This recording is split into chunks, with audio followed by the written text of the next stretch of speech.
నమస్తే. తెలంగాణ గ్రామీణ ప్రాంత ఓటర్లకు గ్రామ పంచాయతీ ఎన్నికల్లో బీజేపీ బలపరిచినటువంటి అభ్యర్థికి ఓటు వేసి గెలిపించవలసిందిగా ప్రార్థన. మీ గ్రామాల అభివృద్ధిలో కేంద్ర ప్రభుత్వ భాగస్వామ్యం కీలకం. మీ ఊళ్లలో నిర్మించినటువంటి రైతు వేదికలకు 10 లక్షల రూపాయలు కేంద్ర ప్రభుత్వం అందించినవే. కిసాన్ సమ్మాన్ నిధి ద్వారా రైతులకి మోడీ పైసలు ఏడాదికి 6,000 రూపాయలు కేంద్ర ప్రభుత్వం అందిస్తున్నవే. ఎరువుల సబ్సిడీ ద్వారా ఒక్కొక్క ఎకరానికి 18,632 రూపాయలు మిగులుతున్నాయంటే అది కేంద్రం ఇస్తున్నటువంటి సబ్సిడీ.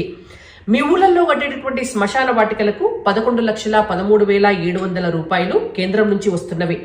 ఇక పల్లె ప్రకృతి వనాలకు 4,23,103 రూపాయలు, నర్సరీలకు 1,56,314 రూపాయలు, డంప్ యార్డ్లకి 2,50,000 రూపాయలు, పిహెచ్సిలకు 12 లక్షల రూపాయలు, మహిళల ఆత్మగౌరవాన్ని కాపాడేందుకు ప్రతి ఇంట్లో టాయిలెట్ ని కట్టేందుకు 12,000 రూపాయలు, ఉజ్వల గ్యాస్ ద్వారా మహిళల ఆరోగ్యాన్ని కాపాడేందుకు 2,800 రూపాయల విలువ చేసేటటువంటి ఫ్రీ గ్యాస్ కనెక్షన్, దాంతో పాటు ప్రతి నెల ఇస్తున్నటువంటి సిలిండర్ కి 200 రూపాయల సబ్సిడీ.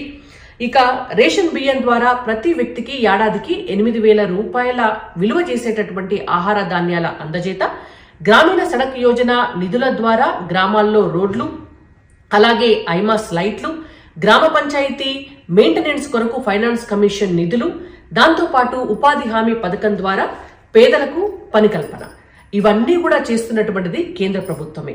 కాబట్టి మీ గ్రామాలు ఇప్పటి వరకు అభివృద్ధి చెందాయంటే ఈ 11 సంవత్సరాల్లో బీజేపీ కేంద్ర ప్రభుత్వం ఇస్తున్నటువంటి నిధుల వల్లనే.